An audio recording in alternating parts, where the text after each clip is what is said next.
schools of the Idaho High School Activities Association, the Student Advisory Council, and the statewide Sportsmanship Committee remind you that sportsmanship and the objectives of educational institutions are a top priority. Your cooperation and support of the values of respect and good citizenship are appreciated. Please be an example to those around you. Tonight's game will feature the Badgers of Varsity High School and your Kellogg Wildcats.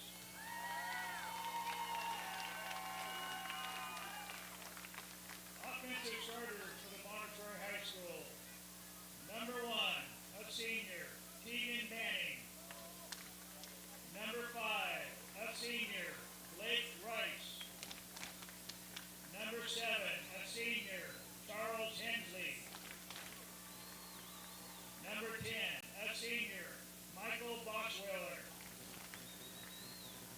Number 12, a senior, Henry Willis.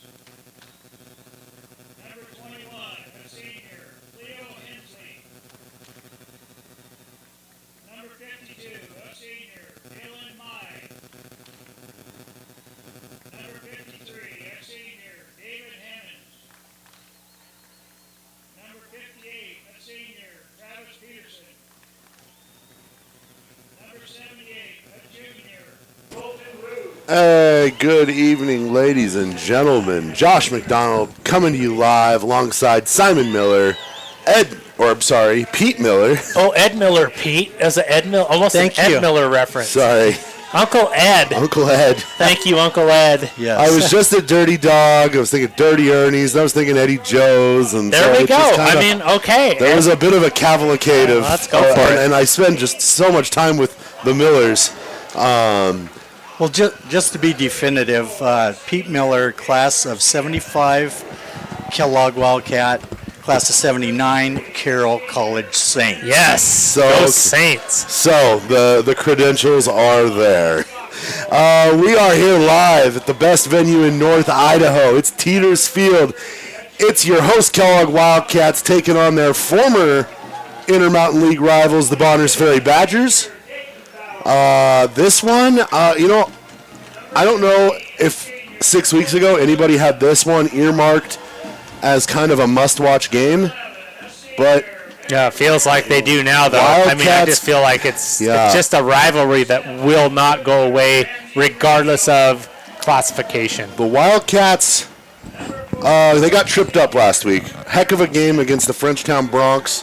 Frenchtown ended up winning that one 29-20, and now the Wildcats need a win to get back on the right track. Meanwhile, Bonners Ferry comes into this one 6-0, coming off of a real big win last week against St. Mary's. I believe the score was 46-14. This really does have some potential to be a classic game, but it really is must-win for the Kellogg Wildcats. Gets them back on track. It gives them a boost in the rankings. Everything about this is must-win for the Wildcats. And meanwhile, the Badgers are playing to preserve an undefeated season. And we know as well as anybody that those undefeated seasons they're hard to come by, and you'll do just about anything to preserve them. So we're going to have So, Pete, cross classification.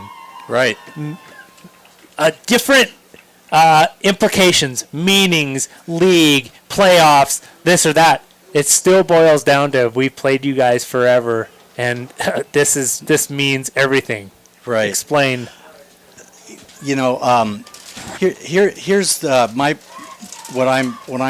take on it, Simon, is that game last week was brutal in a lot of ways.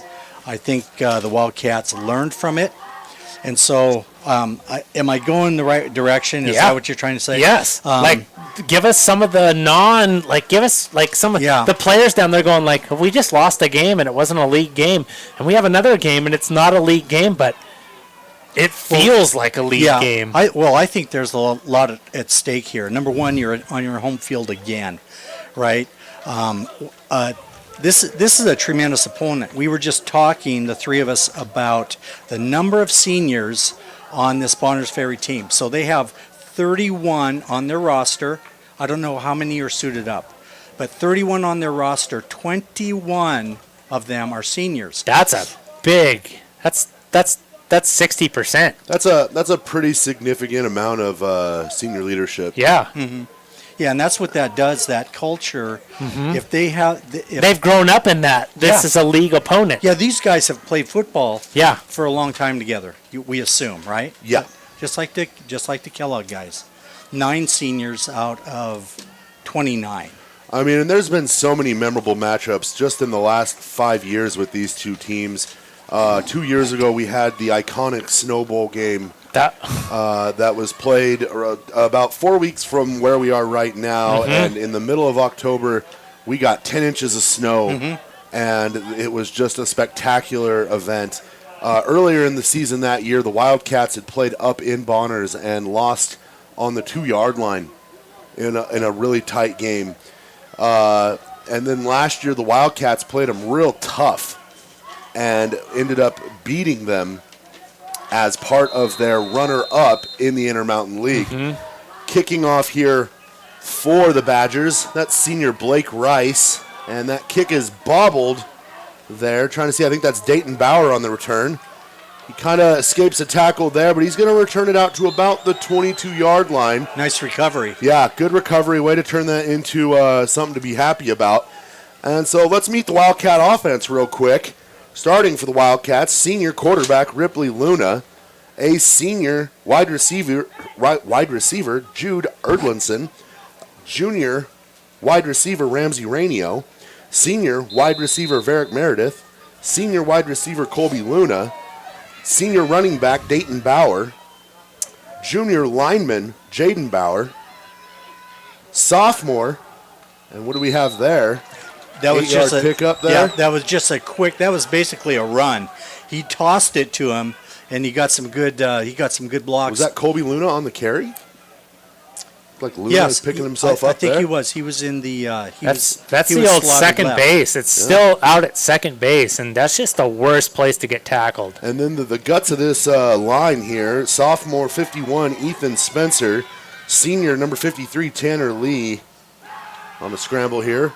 Luna's going to avoid one tackle, but finally succumbs and loses about 6 on the run. Then we have Jace Garcia and James King rounding out the starting lineup for the Wildcats. So first play goes for a gain of about 6. Second play, just missed it. You end up losing about 9, it looks like. I thought it was a little bit less than that, but Wildcats now find themselves 3rd and long, which was not a position that they had a ton of success with last week. So the O-line is once again facing a 4-man front on the defensive line, and they are, if I'm not mistaken, all seniors. I'll check that. Out of the shotgun, Ripley Luna's going to drop back. Doesn't have a whole lot of time. Trying to avoid a sack. Rolls out. He's going to keep it. He's going to get back to the line of gain and then some. He's going to pick up a first down. Ripley Luna scrambled for about 16 yards there. Probably about 25 if you count how far he dropped back. That's like magician level stuff right there. That was like, we're going to punt. That is effort. That's great. Let's look at that. Let's look at a little bit of that rollout there. Here, I mean, this isn't the whole replay, but this is where it started. I thought he's dead there, right? Right. 1st and 10. He finds a way, Pete. I mean, that's just sheer willpower. Inside handoff to Dayton Bauer this time. Bauer's going to get probably about 1 with progress. Good close by the linebacker there. You know, we've seen 2 design runs here from the Wildcats early, which is probably about 100% more than what we've seen in just about any game that they've played all season long on their first drive. Well, Josh, if you look at these linemen, they are in a sprinter stance just like last week when we faced. So you have got to get those guys where they stutter, step, and they read versus just coming off the line. Varick Meredith on the catch there. Tight window for the throw. Great grab. And, you know, it's interesting to think about, but let's talk about what we're seeing here. In week 2, it felt like Newport figured out how to offensively stymie the Wildcats. Run heavy, bully them up front, it was the defensive side of the ball that they struggle with. Then, fast forward a week, and Deer Park takes what Newport laid for them and expounds upon it. Not only are we going to control the ball, we're going to throw it a little bit too. We're going to run it, and then we're going to use play action to get deep gains. So they figured out how to score on the Wildcats. Then St. Mary's comes in. Oh, man. Run heavy. Oh, man. But their defensive front was the exact same four-man front that we've seen. Okay. Good pick up there. Same four-man front, tested the Wildcats early, and it wasn't until the Wildcats forced a couple turnovers that they were able to put some breathing room in. Mm-hmm. Then, last week, Frenchtown, 4 defensive front, get pressure on Ripley early and often. The only difference was that Frenchtown utilized a little more passing in their offense than anyone else had that it had success against the Wildcats. They had a left hand. But it really feels like the blueprint has slowly been getting kind of set for how you're going to have to compete. And on that blitz, Ripley Luna going to manage to pick up the first and then some. My goodness. He was dead to rights back at the original line of scrimmage. Let's take a look at that. Let's start a replay. Flag on the side here. And let's see if we can see where that flag comes in. It might be a hold on the outside. The bat comes out of the backfield. It's holding. Okay, get a block on the outside, and it springs him. Might have been right there. Might have been that block. Oh, we're getting a block in the back. Yeah, a block in the back. I think I saw that. They're right on the edge. That's an effort penalty. It's unfortunate, but... And sometimes with those blocks in the back, it can almost just be wrong place, wrong time. Like, I don't know very many kids that go out of their way to block a guy in the back. Right. I mean, it's like, oh, gosh, this play's still going? Right, the play's right still going. I got to find somebody. Hands in the wrong place, things like that. Wildcats now facing a 2nd and 12. I'd like to point one thing out. I mentioned seniors on the defensive line. There are 2 juniors on the offensive line as well. What a grab right there. For Colton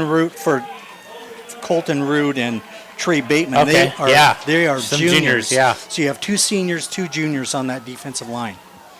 And Trey Bateman is a big kid. We deal with him on the basketball court. He's a pretty athletic kid and deceptively quick for his size. Wildcats pick up the first on just a nasty grab there by Colton I was going to say, we're talking about all the stuff happening in this game. And a little dump off Look to at Dayton that. Bauer. Nice. I like that a lot. Dayton Bauer is going to pick up quite a bit, and then he gets just drilled right there by Blake Rice. But that is the diversity that the Wildcats need on their offense. Look at this. We're going to get Ripley maybe looking behind him saying, hey, Does Bauer this is pick what up we're a block doing. Here? Here we go. No, just ducks out. Nice little dump off in the flat. So that middle linebacker was watching quarterback, and the back slipped out of the backfield into the flat. Yep. Meredith Nice. in motion, going to get hit in the flat. Varick. Picks up the first down, stiff arms a guy. He's going to turn the corner there, but You know, picks up 6 before he's. I know this isn't a perfect analogy, but I thought the other night after that game last Friday, I thought Varick Meredith is the Wildcats' Deebo Samuel. Yeah. He can be a running back. He can catch out of the wide receiver. He can be in the slot.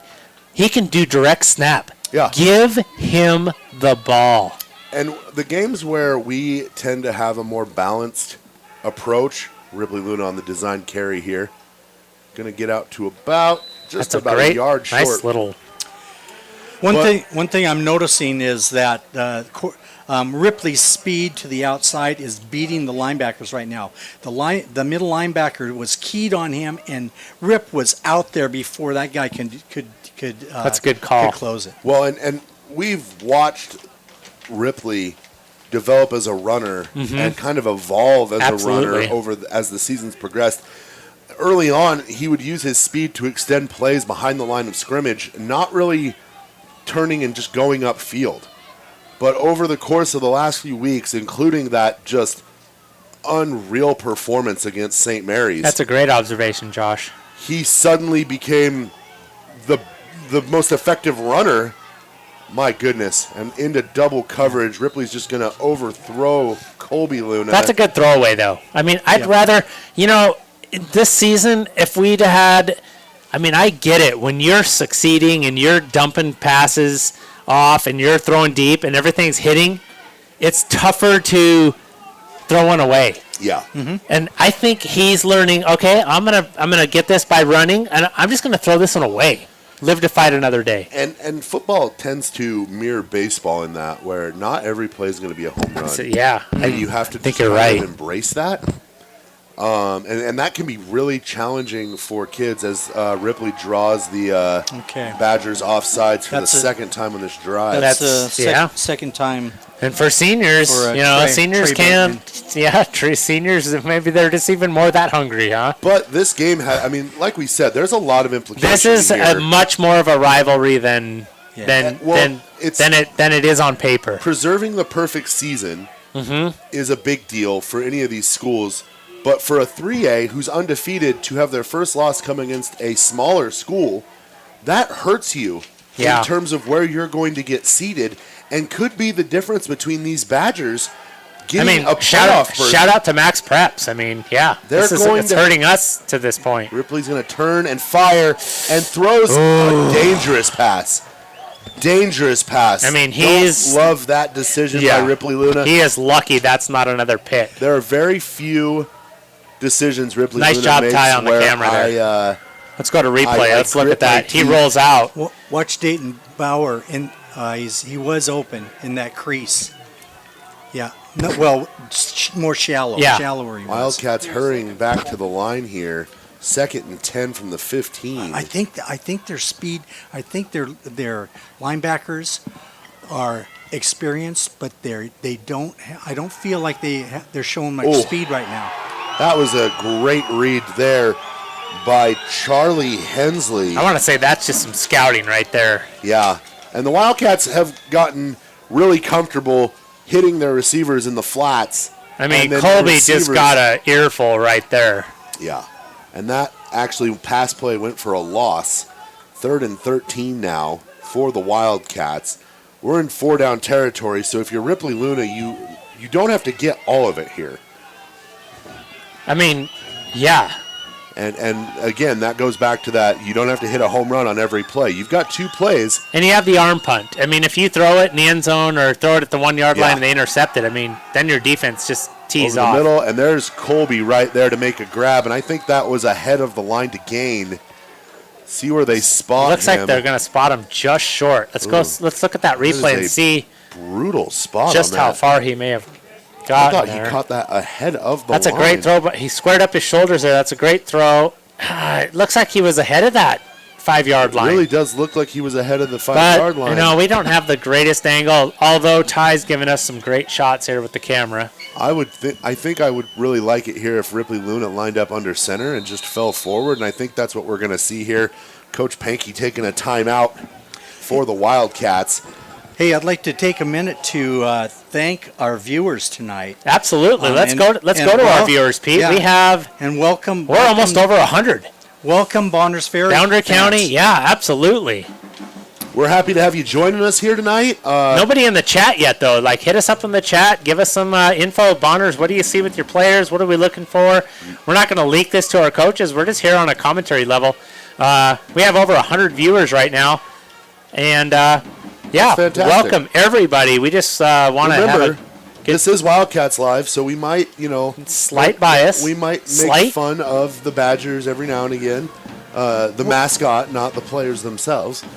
But anyone who's watched us before knows that we just love doing this. We love being able to watch high school sports and talk about these kids who really put on a pretty good show for us. And hey, Josh, how about, if we're going to go to that level, how about a shout out to Boundary County Live? Since your brothers were winning district championships and I was just trying this live stream thing out to see if it would work, I was asking Boundary County Live guys, how are you doing this? Right. We appreciate the kind of pioneer spirit of those guys and getting this thing going. So it's not like this is a convenient drive for either community. So for us to have the opportunity to broadcast for each other, to give some of these people opportunities, and I think we just got a false start Oh, that would be out just of a timeout. detrimental. And now looking to see who got it. There, right away in the chat, Kevin Campbell. I just chatted with him this week. Wrestling coach of Bonners Ferry and also a live streamer himself doing some of this sport live streaming. Kevin, thank you for joining us in the chat. And also Gwen Johnson. We're right next door to Chris Johnson, who is doing the PA for the Wildcats. So go Wildcats, go Badgers. This changes the dichotomy of what you're going to do here. Ripley Luna drops back, floats one into the end zone, has Varick, and Varick just could not get there. And so a promising drive for the Wildcats ends with kind of a whimper there. Now take a look on replay. He's got the whole right side of the field, Pete. And so he had Varick in the spot. He just overthrew Look at him. that. He makes a nice move. Yeah, he was open. just almost didn't drop it in there quite enough. And for Ripley, we talk just high praise about him so often, but last week probably was his. We're gonna go on record to say probably the worst game that he's had all season. Yeah, Three interceptions, some of them coming at some pretty bad moments. When he's trying to make some plays, as looks like that's Rice on the carry there, Blake Rice. When you're chasing records and when you're in that rare air, Josh, those games that aren't your best feel like your worst, and Right. they're not. There's a lot of kids in North Idaho that would kill. Yeah, absolutely. To throw 3 touchdown passes and 200 yards in a game. It's pretty rarefied air. Yeah, to do definitely. it on a consistent basis, and he does that.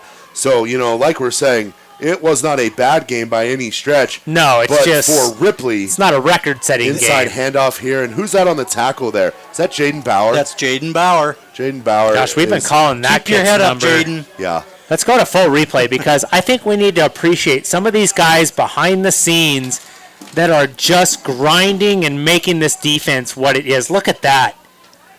So they're running a belly series here, and I don't know if that was a read or not. I don't think it was. And what do you mean belly series? Well, it's the quarterback basically stays where he is, and the running back. Oh, fumble!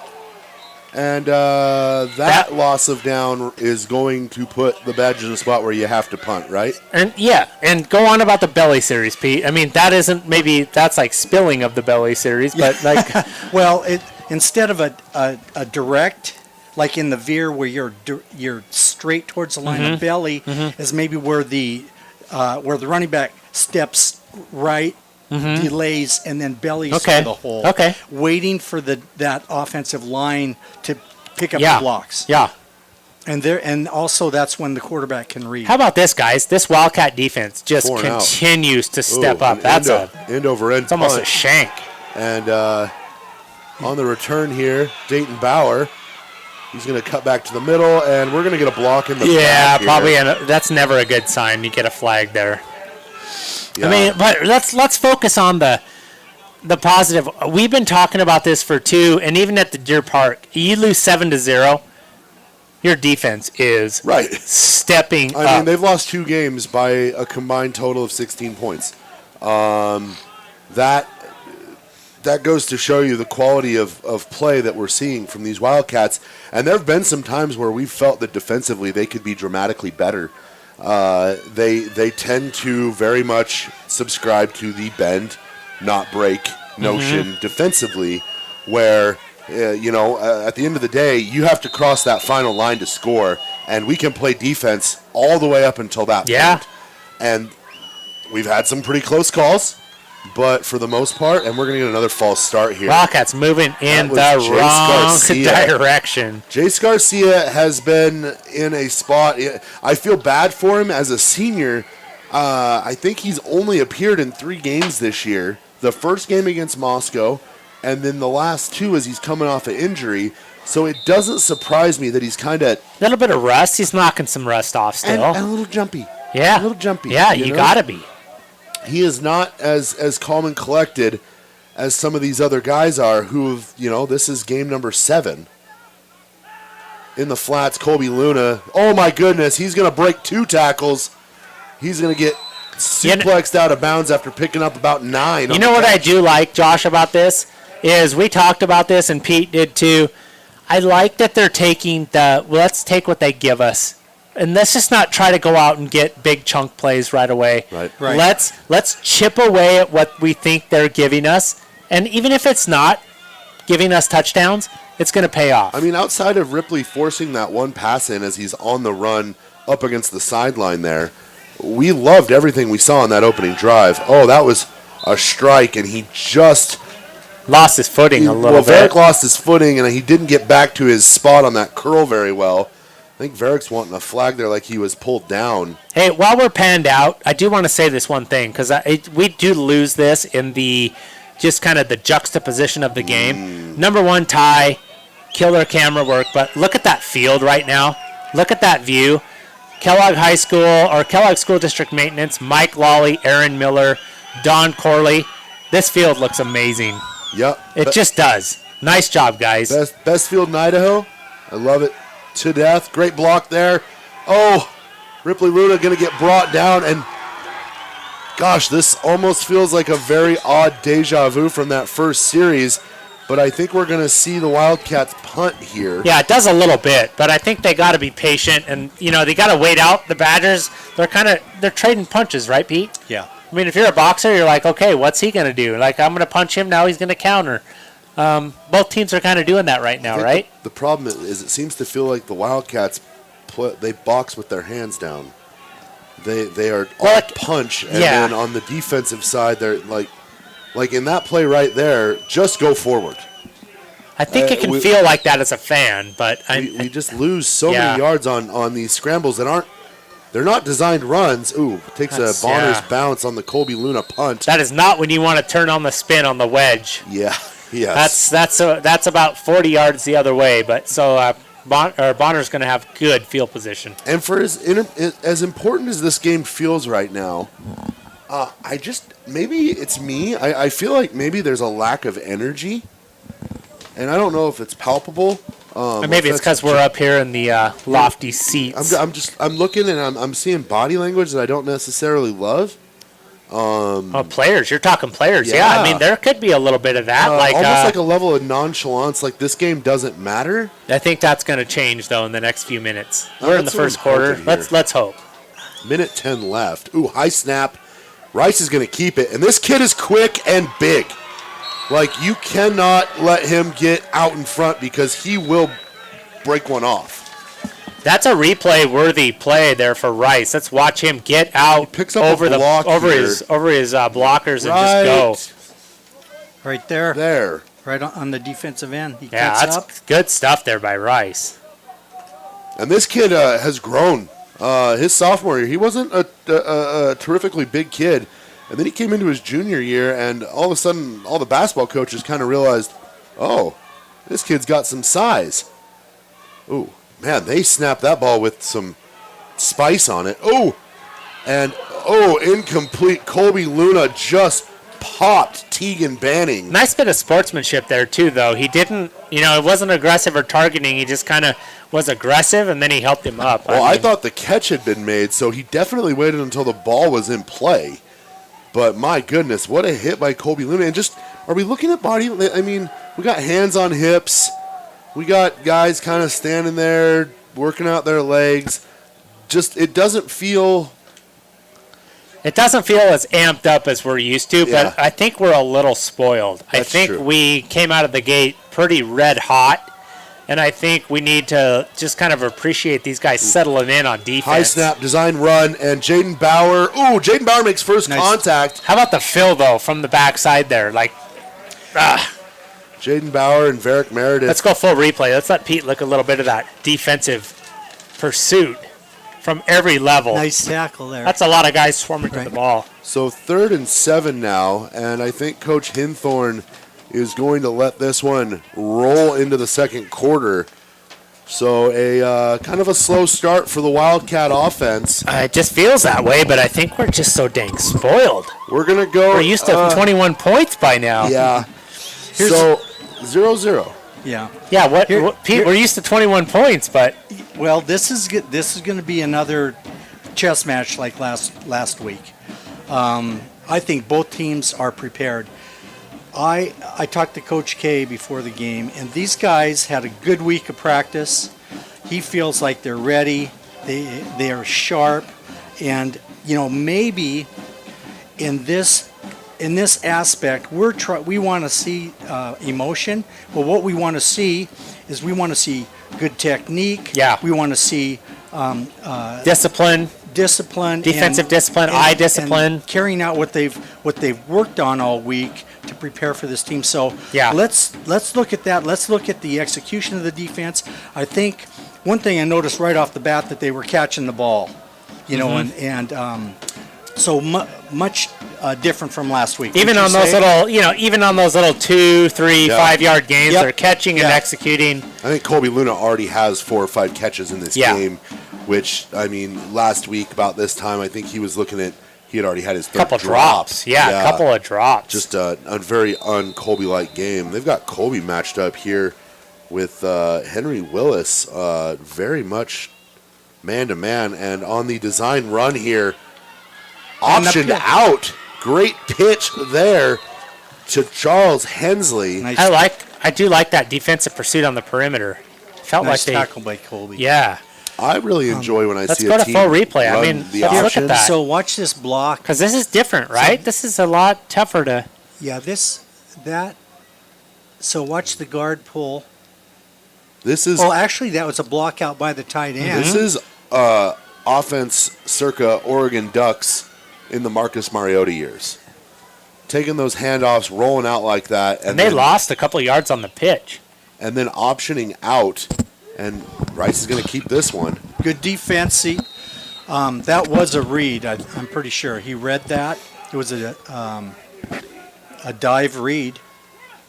Wildcats making contact behind the line of scrimmage but not finishing defensive plays is one of those things that we've talked about over the last few years, and I think we even brought it up quite a bit last week, where specifically I think with guys like Tanner Lee shooting through the line, making great plays, and then just not finishing them. And it's hard to watch because it's as simple as proper technique and then just holding on. Yeah, because they're in the right position to make Second that play. Here, pitch out, and right there, that was the right position. Is that Rainio? That was Ramsey Rainio, but he dove in with his head down and probably about a step earlier than he needed to. And that's going to be a first down. And on the carry there, that was Cleo Hensley. Cleo. That's a unique Or not a first down, just short. Oh, my. I don't see the sticks moving. He must have stepped out of bounds prior to, because so he landed on it looked to me like he was going. Yeah. Listen, Craig Turback, where he marks it, I mean, I trust that. Yeah. We don't even need a measurement. Rice staying in the shotgun. Third here. and 1. Stacked receiver set to the right of Rice. I don't think we've seen him throw it one time there, and he's going to keep it. That's a good tackle. They only needed one, though, so. The Wildcats just kind of giving up yards on the carry. We talked eerily reminiscent of how the Wildcats defensively had to play against St. Mary's. Yeah, I mean, St. Mary's was a little more barbaric. It was just like a... It was like scrum. I mean, I don't even know how to explain that. That counter. Ty, good catch on the... Look at the Badger. Ty, good catch on the Badger there. It looks a little skunkish to me, but, I mean, I know. You do your mascot. Oh, Rice going to drop back to pass, and he's going to underthrow. That's being called a catch. Not looking like what people thought. Let's go replay full. The Wildcats are all signaling incomplete. And we're not going to go to replay for the refs, but we're going to go to replay here on Wildcats Live. Oh, my. And I think the Badgers are even a little surprised. Yeah, that's tough. And I think it was on the ground. Yeah, I don't. That's a tough bang call, and you don't get to go to New York for the decision on that one. Wildcats need to just bow up here, or need to get the offense moving because it looks like St. Mary's is pounding on the door here. Oh, and a missed tackle, and Rice will jump in for the score. Donnie Rice out there is 185. They've got some hogs who move people around, and the Wildcats just could not get any sort of pressure up front. You know what we haven't seen, though? We haven't seen any of those more exotic blitz packages that we saw with Varick over the last few weeks, where he's just slicing and dicing through lines to get after the quarterback. And, you know, maybe there's a reason behind that, but I know that when you see a kid like Varick trying to just barrel his way through, he's going to draw two guys. And if two guys from that line are having to work against him, that should alleviate a couple of your other guys to make the play. But Wildcats just not getting any sort of real pressure.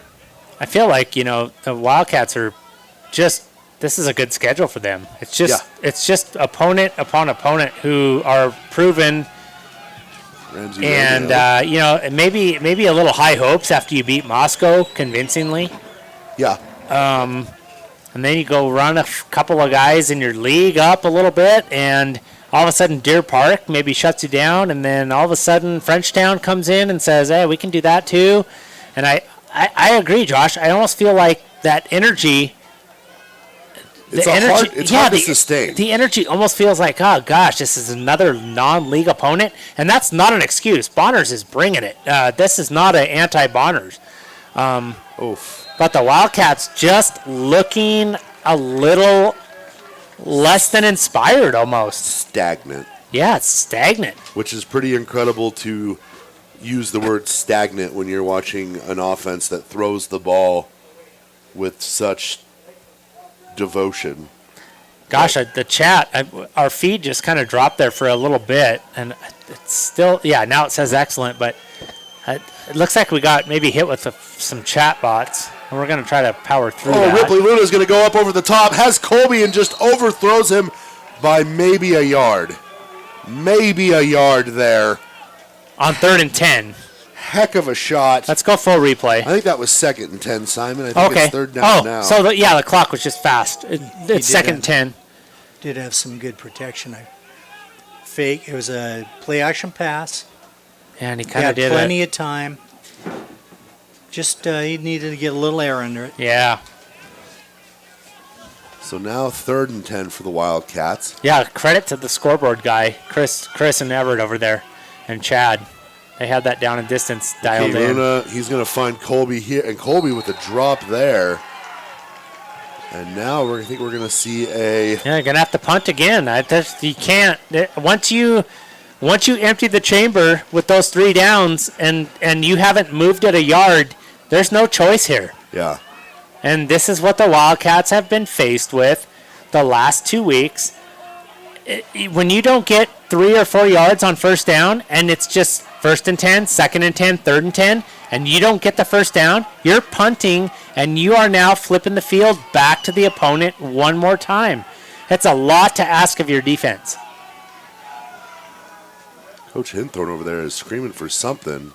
Colby Luna's going to punt this all the way down. And that's a better punt. I mean, that's a great. Yeah, I mean, that's what. Spiral and kicked it over his head. That's good. So that punt was from the 30-yard line all the way down to, looks like the 16, 17-yard line. I'm not sure what happened to the feed there for about 2 minutes. I got a message myself saying that the feed was down. Well, it says chat-69XYZ best adult dating site. I'm thinking we got a little denial of service there for a little bit. We're going to have to maybe start. I mean, we're getting big enough now that we're so big that we're getting spammed. We're going to have to start clamping down on the spammers. Not just spammed. The adult dating network. Yeah, I mean, we have arrived. That's how you know you've arrived. We have arrived. Rice here. Pitches it out. Pitch. Wildcats just, great hit there. Nice hit by Varick. Varick on the crack. Good pickup of about 2. Look at all the guys around the ball, too. That looks good. That was a good, they just a little flip, little quick pitch. tried to pull the guy around, and we contained it. This is the first time I've had to moderate the chat for bots. I mean, welcome to 2022. Yeah, it's just incredible stuff here. But, I mean, we still got between 75 and 100 viewers, and we got Bonners Ferry people. We got all kinds. And we're going to get a little option. We got a toss out to the right, and then it was a designed pass from the running back who was trying to throw it back to Rice, who I'm really starting to feel does everything for this Badger team. And it's going to bring up a 3rd and 8 here. Wildcats desperately need to make this a stop. I think this would energize things a little bit more than what we've seen so far stop in this here. game. It'd help flip it a little bit as far as possession, Bad snap, and there's Jace Garcia, and we're going to see, was it a fumble? I don't know how that wasn't a fumble. Oh, my goodness. Credit to Rice for just hanging on to it there. Rice grabbed that out of the air, lost it, and was that... Let's go full screen. Jace Garcia made first contact. Full screen. What a great grab to get that snap, though. And then hang on to the ball after getting absolutely clubbed by 3 people. That was a great play by Jace. He had the guy outside him. He came inside, and with a nice angle of pursuit. Yeah. And put pressure on the QB. It was beautiful. Ramsey Rainio makes the catch of the punt. So okay. I mean, the Wildcats have taken that. We talked about, credit to Bonners Ferry. I mean, make Kellogg throw 2 or 3 passes and get a first down, flip the field. Wildcats defense, how about this? They flip the field themselves. So, I mean, you have set the table for your offense. Doesn't get any better than this Kellogg offense. This is their second 3 and out of the game that the Wildcats have forced, too. Ripley Luna, stacked receiver sets to both sides. Inside handoff to Dayton Bauer. That's a nice little play. Oh, my goodness. Kind of a little draw play there for, 5 yards it looks like. Yeah, nice tackle by the middle linebacker. Take a little look at it here. It's a nice little hole opened up there. I mean, that's a pretty decent hole for a football game. Yeah. I feel like Kellogg's a little spoiled. I feel like a 4-yard gain feels like a failure. And I feel like it needs to be a staple. I mean, 2nd and 5 is a great down and distance. This is take a shot territory. We're going to see a dump off there to Dayton Bauer. He's going to bring it back to the middle, and he will get popped. I tell you what, I love that. He's going to land, I believe, ahead of the line to gain. I think this is a great adjustment by the Wildcat coaching staff. Let's take a look at the replay in full. Bonners knows you're going to take a shot at chunk plays. So watch the middle linebacker. Yeah, so watch what happens here. Watch what he reads. See, he stays. He looks at the quarterback. He's like, yeah. So he's not even going. I love that. There's a running back out there. So it was the outside linebacker that had to come up on him. Yeah. Dayton Bauer again on the carry. Okay, Wildcats kind of starting to counter what is. Yeah, this is. I'm going to say this is the best counter offensive play calling we've seen all year. Here's the deal. So I mentioned the defensive line firing off. When you're playing against a team that passes 3 out of 3 times, you can just fire. Yeah. We see that in the NFL, right? Where on 3rd and long, the defensive line is just just go. Yeah. So if we're sneaking the guy out in the flat, if we're busting him in a crease with a run up the middle, it's almost like a screenplay, but you don't have to do a screenplay because they're so aggressive moving up the field. Exactly. That level of defense is gone. Exactly. Incomplete pass there to Colby Luna. Would have put him ahead of the sticks, but he just kind of dropped it. Well defended there. Almost had the jump there again. Oh, he's doing that on purpose. Luna drops back, fires one over the top, has Varick Meredith, and that is almost picked. We're going to get replay on that, too. That's just good sideline to sideline pursuit. Oh, we're not going to get replay on that. And it just back on the D. Let's go look at our feed again. I've heard that our feed is down. It looks like no, it's feed is up. I mean, it's I don't know. The feed looks like it's up right now. We're not getting DDoS right now. Gosh, who would have thought we were going to get spam? We got a whole 200 viewers. You better spam this Wildcats live feed. Wildcats now going to have to stiffen up here. 5.5 minutes left here in this first half. I feel like that's a missed opportunity. I think that needed to be a touchdown.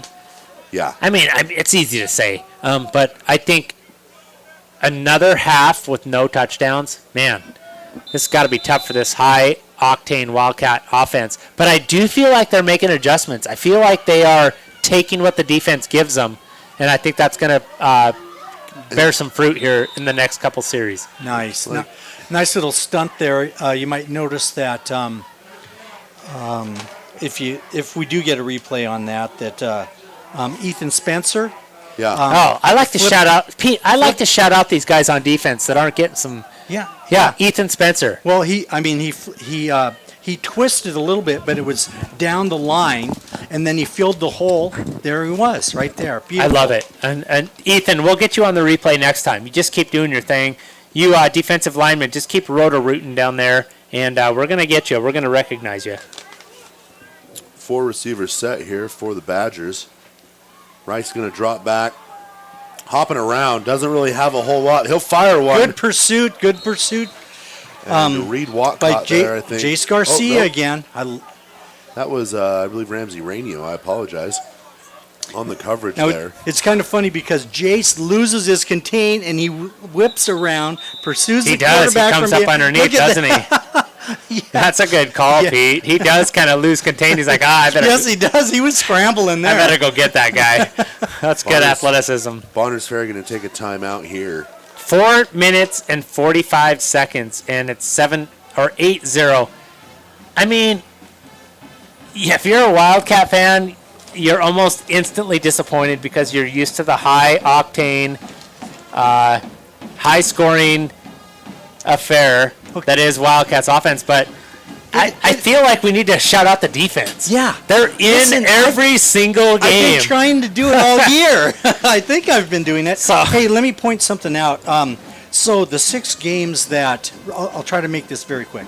The 6 games that Bonners Ferry has played, they've given up 36 points. Mm-hmm. Okay? They're a tough defensive team. Do the math. That's 6 points a game. Okay? Oh, 36 points total. Okay, I was like, well, per game, that's... Look, so their first game against... 14-0. Against Eureka. 14-0. Greensboro. 14-3. Okay, I see where you're going with this, Pete. Okay. I see. I mean, now, this is... Reverse. Double reverse. Oh, we've got... That was a hold. I saw that. We got contained. Nice! Oh, I love that. Man, I saw that hold. There was a terrible hold there. Sorry, I'm yelling at. No, Pete, but yell more. Yell more and give us some more of these stats because so Rip kept the backside, right? So he's the backside who got held, and it was pretty egregious. Look at so the he hold stays, is right he stays here. But boom, right there. There we go. Then Coach Davidian goes kind of out reminds to me talk of to Billy the refs. Wakefield a little bit. There we go. Call out some names. Yeah, Billy used to do that, and then he would hit the guys and he'd hit them so hard. Oh my goodness! Pop them in the air. Shout out to Billy Wakefield. What a kick there! We are digging deep here. Ramsey Rainio do it, baby. Try to return. All right. Had a Good little play. bit of room here. That's a smart play. Couldn't right quite there. Get those steps in to create some distance. Josh, if we are retroactively commentating on the Wildcats, 3 minutes and 53 seconds is an eternity. Yes. And we just need the Wildcat explosiveness of old to maybe rear its... it's one play. Its Wildcats head. really only need one play. Yeah, it just takes one to break it open. But I'm thinking. Listen, I'm thinking.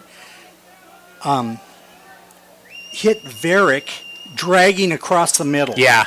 And beat those linebackers. He can do it. Ripley's going to get all sorts of time, but I was going to say one missed block there, and I think that was Tanner Lee. Yeah, he kind of tried to fight against the grain. Pete, I was going to say, I mean, I know it's not the tackle NFL. by John Pinkerton I think there. Varick Meredith is the Kellogg Wildcats' Debo Samuel. He can line up wide. Yeah. He can line up as a tight end. He can line up in the slot. He can line up as a running back. Direct snap it to the kid. But we've got to get him involved. He That's is the thing that we have to figure out. He is a weapon. Get him the ball. And physically, look who he's matched up against. Yeah. Like, you're not going to tackle him, and he's right there. Give him the ball.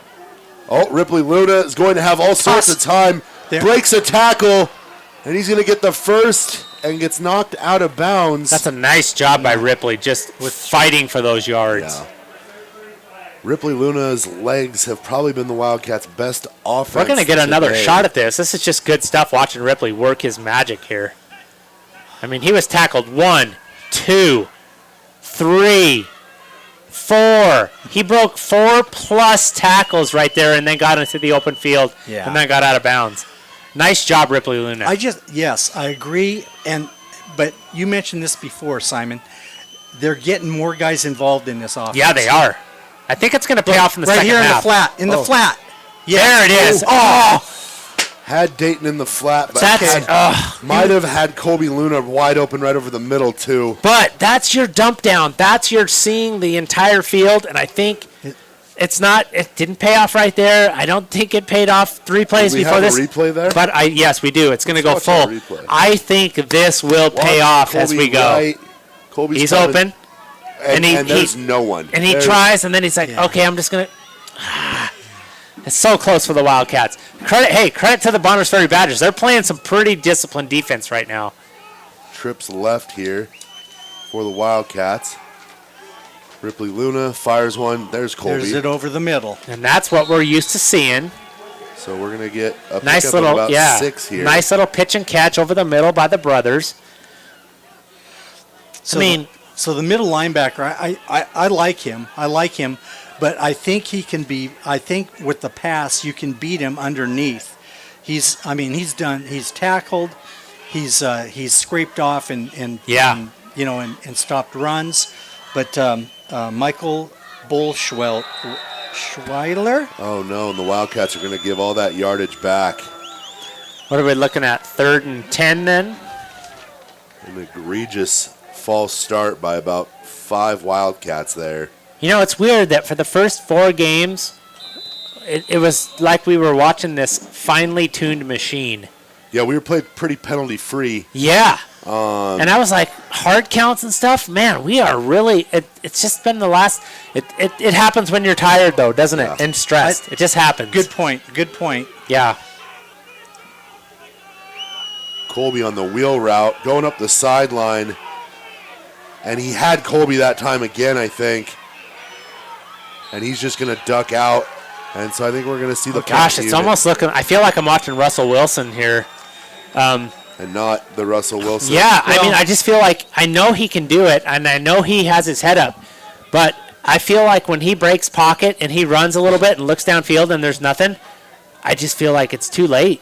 I feel like these guys are closing, and they know that that's your game, and they got a spy. It might be the middle linebacker. It might be whoever it is spying.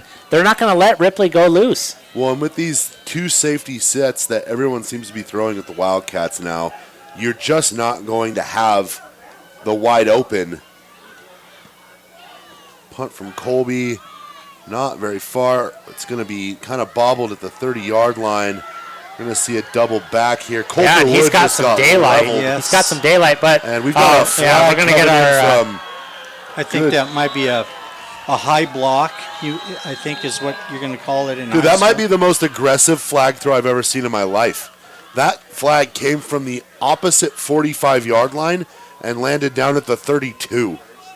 Hey, you know, on that last offensive play, I actually kind of like that he didn't throw it. I agree. Okay, yeah, because you're down by one score. There's a minute to go in the half. Why give them the ball? I think that was a great decision. Yeah, it was a better decision than trying to Ripley. force something. Yes.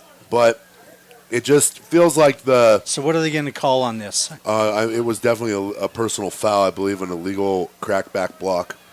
Yeah, because he was not. Yes. Yeah. Good. Yeah, and It took him on way an back. open field. I don't think they call it a crackback, but it might be Blindside block. Yeah, blindside. Yeah, So that's going to put the Badgers back at the 15-yard line. with a minute and 5 seconds to go. Okay, Coulter let's see Wood if ate that one. so. Wildcats have Alex Jones in on the D line. Let's go, Alex. Fire off, and let's go get the quarterback. Yeah, he's going to command some attention with his size. There's that option there, and the clock will tick. Yeah, and I think Bonners Ferry gets the ball to start the second half, so I don't imagine that Coach Hinthorn is going to be in any sort of real hurry. You can feel pretty good about yourself going into the locker room up 8-0 right now. Your defense has gotten the job done, and in the best opportunity the Wildcats had, they didn't punch it in on that opening drive. Well, let's talk about this. I was mentioning their scores, Bonners Ferry scores. So Grangeville, they won 14-3. Libby, Montana, 37-7. Connell, Washington, 14-6. East Valley, 46-6. St. Mary's, 46-14. So they've scored 171 points this year prior to this game, and they've given up only 36. So, these they are well coached. Obviously, they're 6-0, and they've played against some pretty good teams. The common team that they played would be St. Mary's Lumberjacks, Kellogg 44-21 win, and a 46-14 win by Bonners Ferry. And I think you mentioned that earlier, Josh. Yeah, I just am starting to wonder. We talk about this quite a bit. So many guys playing both ways. Game 7, non-league opponent, good-sized kids on the other side of the ball.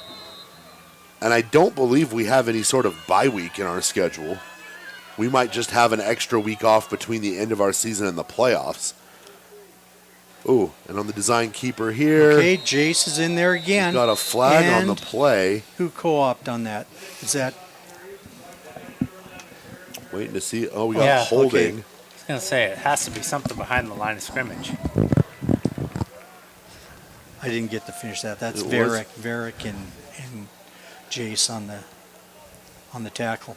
So that's going to back Bonners Ferry up. 3rd and 15 here. Do you remember that play that they ran where they pitched and the kid came to the right and threw back to Yes. the quarterback? Yes. Are you expecting some trickery like that again? If they don't pick this up here, with 2 or what do I? It's 4th down. Wildcats decline it. So Yeah, they're going to punt. Declining the penalty here.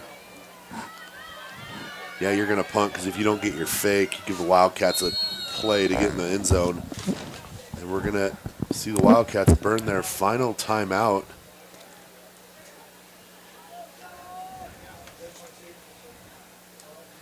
Which I don't know that I love that either. But again, tacticians are going to... Tacticians are going to tactish. Armed with a timeout, I feel like if you get a bad punt here or a decent return, and maybe you have time for 2 plays with a timeout. The thing is, too, on the punt, you either have to you can't let it roll. Right. You've got to pick it up and down it so that the clock stops, because if the ball is rolling on the ground, the clock Time's running. Yep. So we'll see how And I bet we see a few steps taken into this punt. Rainio and Bauer. We'll see. With 13 seconds left, it might almost be worth your guy trying to go out there and force a play, though. And, decent punt over the top of Ramsey's head. That's a great punt. And that's just end of the half right there. I mean, 0.9, you're not doing anything at 0.9. That's good. That's a good punt there by the Bonners Ferry punter. Great punt. Wildcats now with 0.9 seconds, so stranger things have happened, but... Yeah, it just feels like the recipe to beat the Wildcats. I just feel like it's control the clock. Yeah, exactly. And it's like, make it a 1 or 2 possession game. We're fine with that. Guess what? Kellogg's not fine with that. It makes them play tight, and it makes them force the issue. Yeah. And that's been proven. This is, the 4th time? Yeah. Like, this is a recipe that's been basically replicated, and until you can figure it out, Kellogg, this is going to be the recipe to beat you at state, too, so... Wildcats here. Looks like we're going to get a timeout from Coach Hinthorn.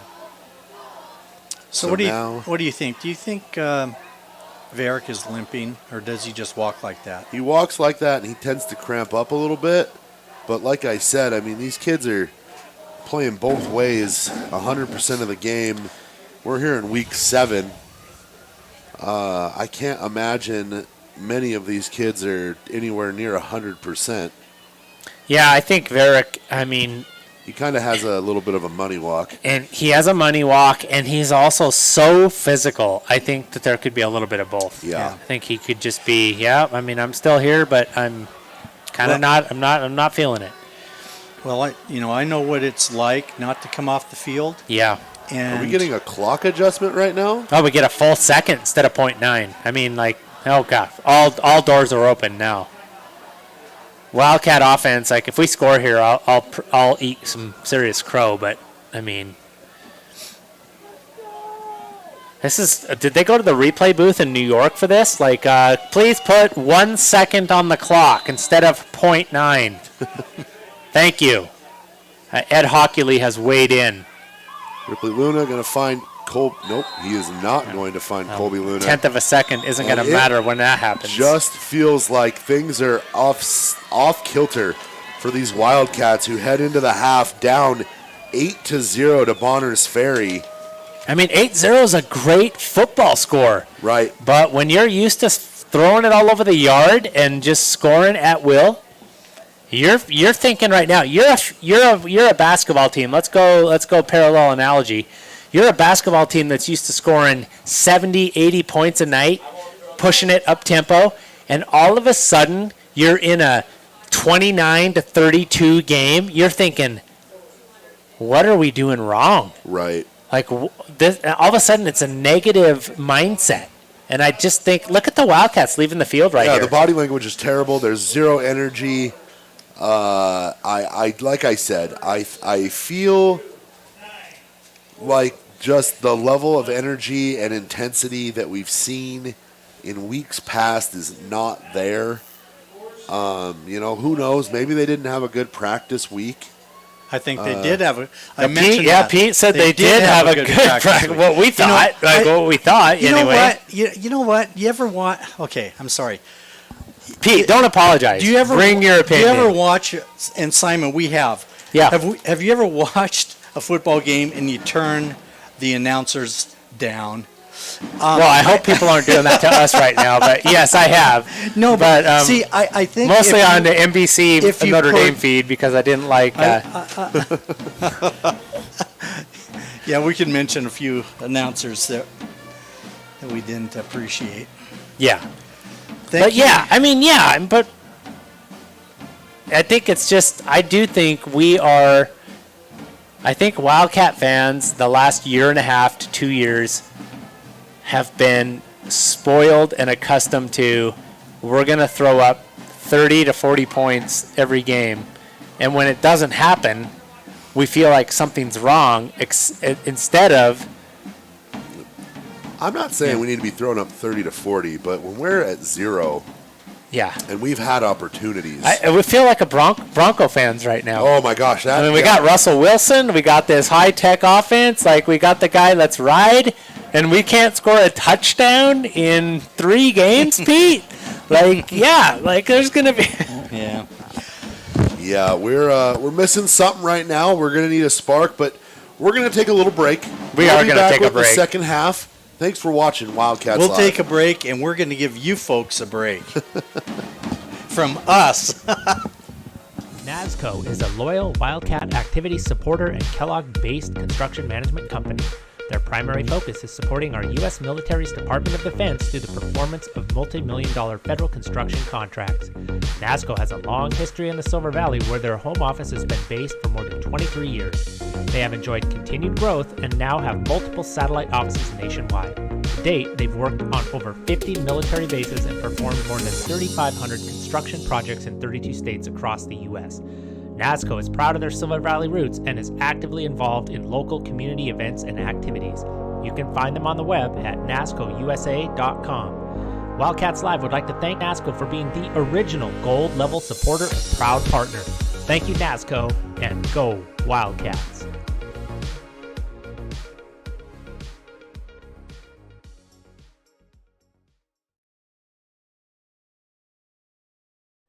Family owned and operated since 1948 and located in Smelterville, Idaho, Nickerson's Towing and Sales have been taking care of the Silver Valley and beyond for over 70 years. Chad and his crew provide 24/7 mobile services, towing and recovery, and also have a full shop facility available. Whether you need a tow, a jump start, a winch out, a tire change, or fuel delivery, Nickerson's can do it all. As Chad says, no matter how poorly you park it, we can help. Nickerson's also provides services such as secure storage, truck and trailer repair, brakes, transmissions, suspensions, and much more. Chad and family are devoted, longtime supporters of local youth athletics and activities, as well as all things Wildcats. Give them a call at 208-784-1238 or find them on Facebook at Nickerson Towing and Sales. Wildcats Live would like to thank Nickerson's Towing and Sales for all they have done and continue to do for the community, including their sponsorship of Wildcats Live. Go Cats!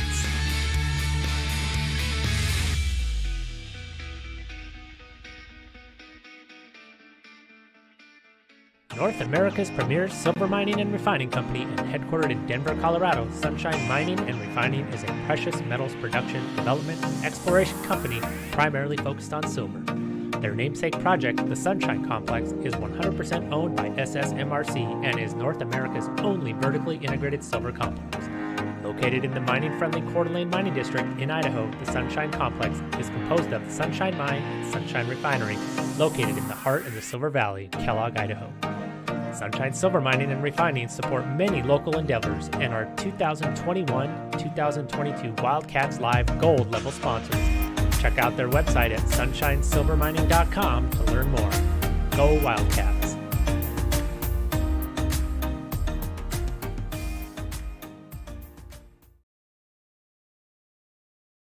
From plywood to paint, tools to trim, they have it all, or they can order it in just a few days' time. Kellogg Lumber Company is a veteran-owned business that has been supplying the Silver Valley with quality building materials to contractors, builders, and homeowners for 4 generations. Personal service and knowledgeable staff make Kellogg Lumber the right choice for your next project. With 50 years buying experience, let Steve and the knowledgeable crew at Kellogg Lumber use their many well-established vendors to source the materials you need for the right price and delivered on time. Kellogg Lumber, more than just lumber for 4 generations. Hometown proud sponsors of Kellogg Wildcat Athletics and Wildcats Live.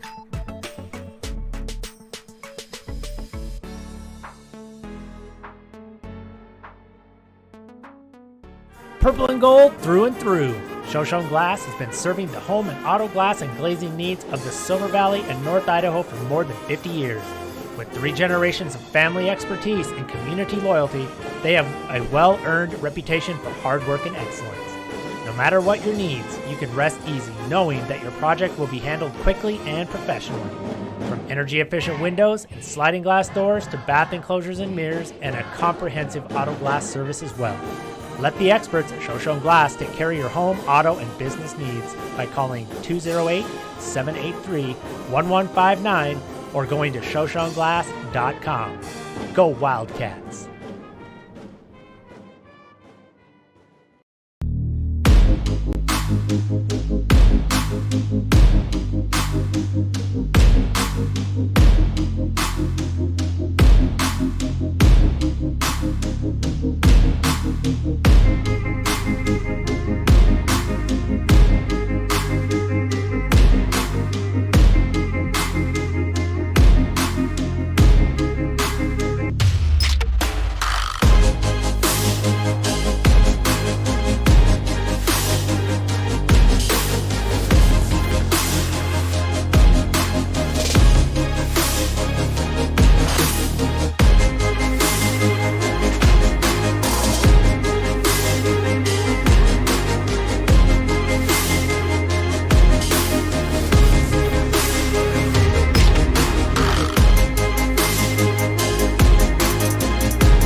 Hey, welcome back, ladies and gentlemen. Josh McDonald up here, joined by Simon and Pete Miller. We are just approaching the end of the halftime here at Teeters Field, where your Wildcats are trailing the visiting Bonners Ferry I think Badgers. we're in stoppage time. Yeah, we are in some extra funky time for halftime, but Badgers on top 8-0 in a game that hasn't quite gone according to the game script of the Wildcats. No, once again. And it looks like we're going to have to see some creative adjustments. And Pete, you're the football coach here. What adjustments would you make? Let's start on the defensive side of the ball. Oh, defensively, I think we're doing well defensively. Okay. I really do. I mean, we've had some good stops. We've made some adjustments on the line because of the size differential. There was we did some slanting and some things like that. So I think, be prepared defensively for Bonners Ferry to come out with a little tweak themselves in the second half, okay? Now, offensively. Offensively, I think we had a clue of what they can do against those linebackers. I think get Bauer out of the backfield again, have him curl around in front of the backers, make those backers come up, and also with Varick, Varick, drag him across the middle. What Kellogg has to do. What Kellogg has to do is hold on to their blocks longer on the line. They're making contact, but the Bonners Ferry defensive line is getting off those blocks and putting pressure on Ripley. I haven't heard all that, Josh. I'm in favor of, in whatever way possible, getting Varick Meredith involved in this offense. Yeah. And what I'd like to do, too, is also, Pete, as we go along here, there are some Wildcats as Bonners Ferry marching backwards. There was definitely a hold or a block in the back. I want to highlight some of these guys that aren't putting up gaudy numbers, but are in the trenches just getting work done. And I want to look for those guys this half. That's my adjustment. I think that's I think that's great. I'd like to see, and I've seen him do it before. I've seen James King. Oh yeah. Get a rush on and get a hand up. We've seen him do some stuff. Coulter Wood, Tanner Lee. I want to see some of these guys continue to emerge. Now that's that's just a lead, fullback lead up into the hole. Going under center to start the second half are the Badgers. That's an 8-yard pickup there. That's Cleo Hensley for the Badgers. Okay, so Kellogg's defense has got to make adjustments now because Bonners Ferry's come out with something different. You're talking they're in the checkers and chess. Yeah, we're talking like they're adjustments upon adjustments. They've got two tight ends. Here we go again. Same play. Same play. And that's Hensley going to bust a big run out here. And Wildcats just getting kind of dominated up front. Let's take a look at this. This is just a great football play from the beginning. Look, he just lead blocker, they block clearing down, it out. They block out the back, and that's he just does that belly step. Yeah, that's some good football right there. Right up in the hole. The back is right behind him. So what do you do on that? You've got, number one, if they're double teaming at the point of attack, you've got to have our backers scrape hard off of that double team. Mm-hmm. Okay, good job there. A little bit better. Same play, opposite side. This time on the carry, it looks like that's Michael Boschweiler. Yeah, that's the middle backer there. He's 200 pounds. A big kid. So Bonner's really kind of going with the modified, maybe slightly more modern approach to the St. Mary's offense, where we're just not going to hand it to a guy and push him up the field. Well, you remember, but we are going to, Frenchtown ran the eye last week. Yeah, they're just going to say, come and stop us. Another inside handoff. This one going to Hensley, and he's going to pick up another first down. Okay, if you watch this replay, they got to the second level and they double teamed Varick. Look right here. See that Varick was double teamed because they know what he can do. So those, when they got that double team, you got to scrape off of it. But they came to the second level and double team. That's interesting. You don't see that too often. Now Bonner seems to be the trend right now in the second half. They're just saying, let's go. Man on man. We're just going to make you stop us. And it really... Nice. Good penetration. Nice penetration. That was Jace Garcia. But the Wildcats, if we grab a replay there... I think Tanner Lee was in there as well. The thing that maybe we're kind of giving them the start of this hole...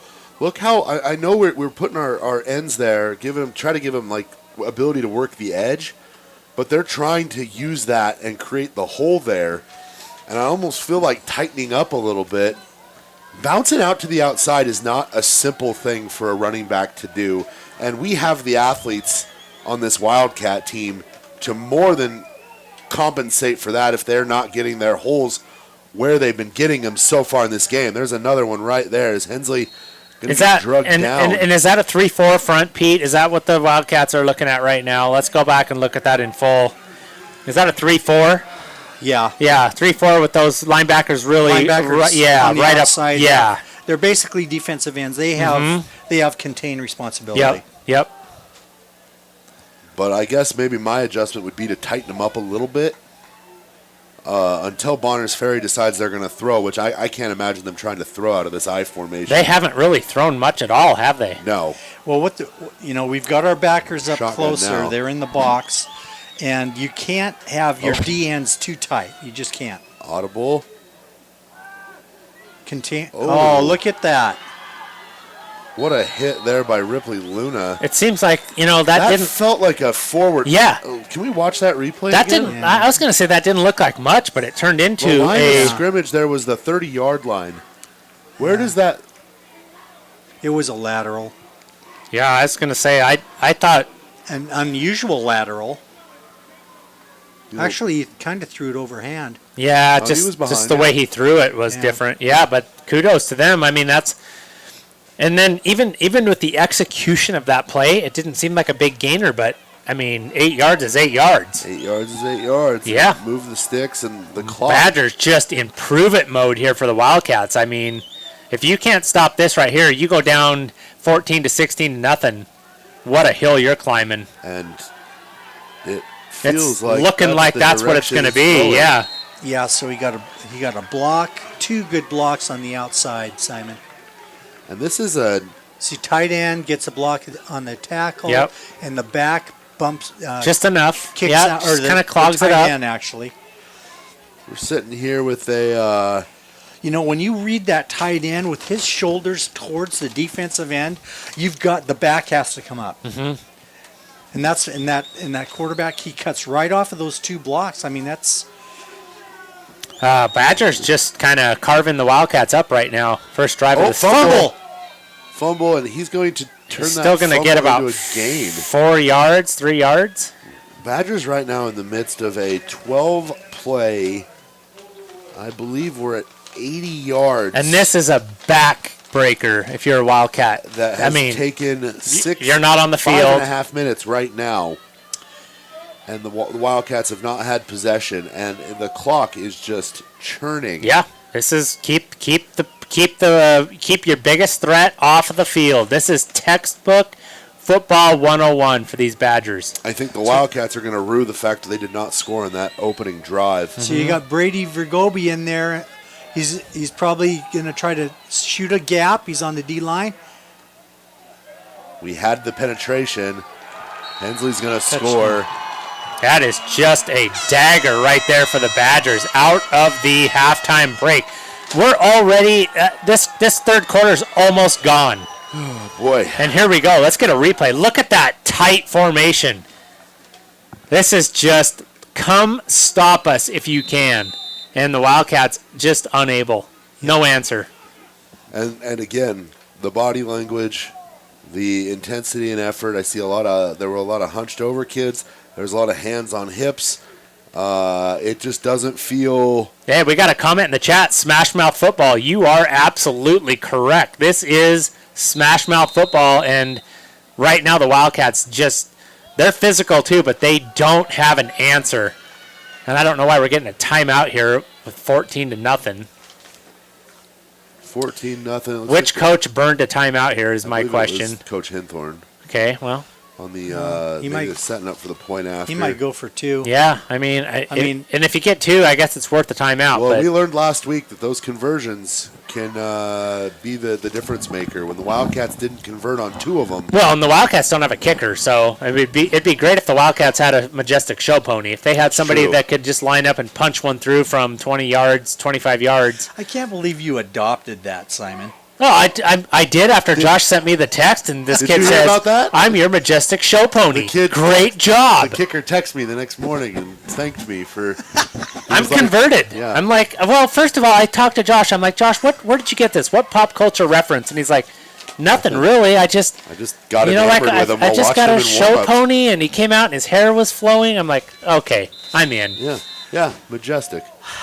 Bonner's still. Oh, they're still gonna kick. They're still gonna go for the Kellogg Lumber Company extra point. I'm just calling it that because I can. Here, and we're gonna get a false start. It's weird to me that we're hoping to keep this a 14-point game. Yeah, a 14-point game feels a heck of a lot manageable than a 16-point game or a 15-point game. I just didn't think we'd be here. I just didn't. But they're going to still go for it. I respect the attempt. Oh, now it's let's see, 25-yard field goal? Yeah. Kellogg Lumber still, shout out. And it is up. No and good. It's no good. It looks. good. Oh no, it is. Yeah, I was gonna say. Wow. Thought I pushed it, but it was good enough. Look at the body language of the Wildcats coming up. Yeah. It's just not. It's not great. I mean, 15-0. 15-0 It's with 2 scores. 18 minutes left. There's time, but I credit. I tell you what. I credit. I don't know who I credit. I guess I give the Badgers for following the game plan. That Newport, I credit Newport. That's who I credit because Newport, St. Mary's, those guys kind of land. But I mean, yeah, St. Mary's, and they even tried. Deer Park. I mean, Deer Park, yes, like 7-0. There's your template. Yep. There is your template, and that is what's being used. And offensively, the Wildcats look about the same as they did against Deer Park. Yeah, they look like, hey, we're not up by 4 scores, and what do we do now? Hey, can I say something? Yeah, do, please. I love Kellogg. I drove 400 miles to be here. Multiple times. Multiple times. So, so what do they got to do here, Pete? What do you do if you're down there in that huddle? What are you saying? What are you? You know, did I say this on the air about that kindling your own fire? They got to spark themselves. You can't. Oh, that's going to go out of bounds. And there's a little bit of life. So Pete, keep going. What is? Somebody's down. And Kellogg. it's kind of scary looking. What was happening there? I don't know. He's looked like he was making a snow angel. Probably no air. Yeah, maybe got the wind knocked out of him. He's going to stay down. Let's get a. Is that Riley? We've got. Yeah, good job, Ty. Let's look at this wonderful Teeters Field. Yeah. Mike Lawley, Aaron Miller, Don Corley. Awesome job. It's beautiful. It looks like a college field. You guys are amazing. Pete, keep going. Pete, let's. Okay, the kickoffs happen. Let's hope this young man's just cramping up or whatever. But Pete, you're down 15-0. You're a high octane offense. You're used to just kind of blowing people off the blocks. What are we doing here? Yeah, you know, I don't think it's something. At least at the high school level, and I have to go back to my own experience. I don't think it's something like you have to fabricate. It's in you. Mm-hmm. It's in you. You've been trained for this, and so these guys are just they have to go out and they have to respond. They have to believe in themselves. You know, this is Friday Night Lights. This is they and it's a little bit of adversity. Yeah, you know, it's like it's never going to be everything's good. I think they have it in them. You know, they've just got to discover it. Good job. We got a Wildcat walking off on his own power. That's always good. And they're trying to slow him down. Like, I don't know if he just got his bell rung. A wind knocked out of him, or, you know, that's the thing I always hope for is that they just get like, I couldn't breathe for a few seconds there. Now I'm good. It's a little scary. He's got the EMTs with him, too. Coming over from, I believe that's Shoshone County Fire District number 2. So now the Wildcats will be 1st and 10 from the 35. It feels like I've been watching the Wildcats offense sputter for 3 weeks. Oh, you know, I'm just wanting like a drive of. I don't even need a big play. I don't know. I just need sustained positive yardage. I don't know if I'd call that a sputter. Okay, since Orfino. Well, there's a decent run from Ripley Luna. That's a nice hard tackle there. But that's positive. That's 5 yards? I mean, that's the thing. If I feel like I'm with Pete in a little bit here, I feel like 5 yards to these guys feels like a failure. Yeah. I agree. And I'm not projecting that to them, but their body language, it looks that way. We only got 5 yards. I don't. Okay. I don't know him that well, so I can't really say. There's Colby Luna on the catch, and that's a hard tackle there. He had a stiff arm in his face, Charles Hensley. And it looks like Hensley just kind of grabbed it stuck and with rode it out. Yeah. Wildcats now, first down. First and 10 from the 50 here. And but this is a couple of positive plays, though. Yeah. So, Okay, let's watch that O-line. Let's see if they hold their blocks, move their feet. oh, No. overthrow from Ripley to Colby. Trying to just get like a quick hitter there. Yeah, I don't even think I think the O-line, I don't there think wasn't, that was affected by there wasn't much to anybody. develop there. Varick It on the was so sideline quick. here too is something, a possible developing story in this game. Yeah, he's limping more, partner. Probably cramping, I believe. Looks like he's trying to work something out. Inside handoff to Dayton Bauer. Bauer's going to just keep those legs moving for Look at that!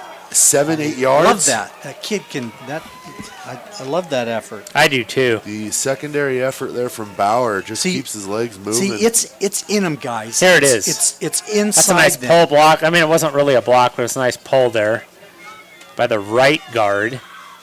You got to find somebody to hit if you pull, but Three receivers. got out there. Got Garcia, Colby Yeah, Luna, trips left. and Ramsey Rainio here on the left. You've got Reed Wildcat on the right. Luna in motion, wheel route there. He's going to make the catch, but he's just swallowed up immediately. Don't you feel like Bonners Ferry's like, okay. And we are now at fourth down here. Let's take a look at that replay. When he goes in motion, look at this. Look at the communication there by Bonners Ferry. You got the guy, they shift over, look, right immediately. No, this isn't going to happen. Great job by Bonners Ferry on defense there. And with the Badgers seemingly... Gosh, it's already 4th and 6. It's It's down. just like that, it's 4th down. Badgers just really forcing the Wildcats' hands. Ripley Luna takes snap, has Colby and underthrows him. Yeah, it didn't look like that had a chance from the start. And let's get a look at that we're gonna replay get a full. Turnover on possessions here. It's a slant route. It's right to the inside, out of the trips. Doesn't look like it. It just kind of looks like it was a bad throw. Yeah, it just looks like it wasn't that he wasn't open. Little combo route. There he is right there, and it's not even close. Yeah. So just like that, Badgers ball, and guess what they're going to do? I bet you they're not going to air it out. I bet you they're just going to say, come and stop us. Smash Mouth football, part 6. Meredith limping out onto the field, not even in position to make a play. And that's Cleo Hensley there. Yeah, right now, just not looking good for Kellogg. Bonners Ferry in the chat, Smash Mouth, 2016 all over again. I mean, let's relax a little bit, Bonners Ferry. What happened in 2016? Maybe they won a game. Oh, I mean, maybe I'm guessing. They beat us in 2016? Yeah, possibly. Huh, well, throw it way back. Yeah, so. Oh. But, I mean, Hensley. thanks for joining us. Teeters does look great. I agree. Hensley with another big run So here. someone was in the backfield there. Is that what you were? Let's take a look. I might have got it in time. I'll go back and see if this goes back enough. Yeah, I didn't see quite enough of it. I mean, 21 is having a heck of a game. Cleo Hensley, defensively and offensively. Yeah, I just think discipline-wise, I just think I think Bonners is just assignment football 101. This is it. Yeah. Oh, good. Oh, hold on. Wrap him up. Finish the play. There you go. Bauer. Who else? Jaden made Let's take a first look. contact from Let's the take a backfield look. We got there. replay here. Let's go for it. Nice little handoff there. I think Wildcat was. Yeah, that's pretty good pursuit there. That's Varick. I mean, Varick still looks gimped up a little bit, but he did make the tackle. 2nd and 9 for the Badgers. Doesn't feel like they're behind the chains a little bit, but 2nd and 9 does not feel insurmountable to their approach at all. It feels like it's one inside handoff. To me, it feels away. like they are right on schedule. The clock is fumble. running. And that's going to move them back about 2. And that's another thing. The Wildcats, so that's the 3rd or 4th time that's happened, but no turnovers. Rice has been able to fall on these it's been a clean fumbles, game. Yeah, been a clean game, even with some mishaps. Yeah, you're right. Historically, that's where the Wildcats have kind of made their money is they play pretty – I mean, the defense is good, but they also capitalize on the other team's errors. Mm-hmm. And Bonners just has not – No takeaways, no takeaways. The shotgun pitch out here, and that – gosh, that really did feel like holding there. Jace Garcia trying to get off the block. And, I mean, you see the jersey is half crooked on him. I know it's not always a guarantee of a hold, but it feels. Yeah, sometimes when you're watching those games and when that's what you're looking at, it just feels like it's always there. Why aren't you calling it? And if the Badgers punt here, the Wildcats should get the ball back with about, 20 seconds? Yeah. Left here in the 4th or 3rd quarter. I don't know if I tell you what, I don't know if I'd punt it. You're on the road. It's the smart thing to do, but I think I'd make them earn it. This is a prove it moment, but you could punt it too, pin him back. Put him. He's going to put us down in the hole. I like that. He kind of moved over, like maybe I'm going to throw this, maybe not. Oh, that was nice for us. Rolled into the end zone. Yeah. Yeah, gave us about 19 yards. Yeah, 20 yards. Varick Meredith is not walking very well. Yeah, Varick not 100%. So there's your, in my opinion, there's your X factor on offense. If you're not gonna, you can't focus solely on Ripley to Colby. Yeah. And Bauer, and you have I'd say a C+ rushing attack in how it's been designed. But I just think Varick's your X factor. in design, but probably a low A in execution. Yeah. Bauer has made the most of the opportunities he's been presented with. I just think Varick is your X factor, and if he's not there, now you really have to. Really have to break some things open. There you go. Oh, good hard I'll tell you run. what, nice. Sticks have to move. If I was the Wildcats, I'd try to get one more play. You don't have a ton of time to work with, and you're going to have to stop these guys. That reminds me of Jimmy White. Jimmy White shoes. Yeah, he'd just lay the pads on the tackler. I'll tell you. That was a nice play. We're going to let it run out here. All right. So, I mean, Wildcats with a little bit of offensive momentum, not a lot of point momentum. Good job by the Badgers. So, what do we have here? That was with the extra point, a 7-0 quarter. Yeah. So, we are now at 15-0. Feels like if you're Kellogg and you're used to all these points, this feels like a 30-0. Yeah, no, this feels like just total domination. Yeah. And, I mean, in some cases it is, right? Hey, I just want to mention that 77 tonight is Shane Stancic. Oh. Right, he's usually 79, so I'm sorry. Okay. I knew about that earlier. I should have mentioned it, but Shane's out there on the field, by the way. Okay. Yeah. Good job. I mean, so we got a little chat clarification. Matthew Verrilman, 2016 all over again, 36-0. I mean, I hadn't kept track of that. I mean, there have been probably 8 games since then, but hey, I don't think it's going to be 36-0. In fact, I don't think it's going to be 0 at all at the end here. It's going to be a good game. I think it's going to fight back. But yeah, Matthew, good shout out back to 2016. We got you in the chat here. Far North, they're going to try and grind them down. I agree. Far North has been on top of it. He said smash mouth football, and he said they're going to try to grind them down and need some time off the clock. Absolutely, Matthew, and thank you for tuning in. Kevin Campbell, Teeters looks better than it ever did when I played there. We talked to somebody class of 1962 we did. Who said it was not green. It was dirt. It was mud and dirt. My freshman year, it was dirt. Absolutely. I mean, second base right now. I'm complaining about second base. That was the whole field. So thanks for joining us. And Kevin, thanks for chiming in there. Badgers looking tough right now. Colby Luna in motion for the Wildcats. Makes the Busted. grab. and just Okay. can't quite. Gosh, those Badgers are so disciplined on the perimeter. Yep, they are, and That good was- tacklers.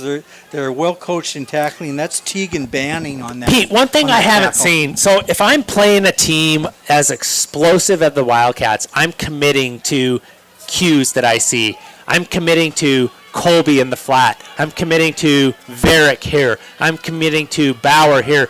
Where's the reverse? Where's the counter? Where's the flea flicker? Where's the Wildcats bag of tricks where you overcommit, you're going to pay? It just feels like we haven't seen that counter punch. Well, here's the deal. What they would really like to do is Oh, well, that'll do. Ooh, Bauer gets 4 more. great carry there nice. by Bauer. Hard tackle. You know, I mean, I'm not saying you have to pull out the whole bag of tricks, but where is the counter and the Where's the where's the if you overcommit, we're going to make you pay? I just don't feel like Kellogg has shown that yet. Well, I don't think that Ripley has the time for an out and up, Right. Which would be, Yep. I mean, that's what you want to As far as routes go, yes, that's yes. And the opportunity was there, and I think he just tripped. Yeah, I'm just Who did he trip on? Was that a tackle, or did he trip on his own guy? I'm not sure, and I'm not sure we're going to see it. I guess we'll see the tail end of it here. Oh, they got somebody, that backside backer or that backside defensive end got a hold of him, got him. Yeah, that's just a good play. But, you know, Pete, yes, I agree. The out and up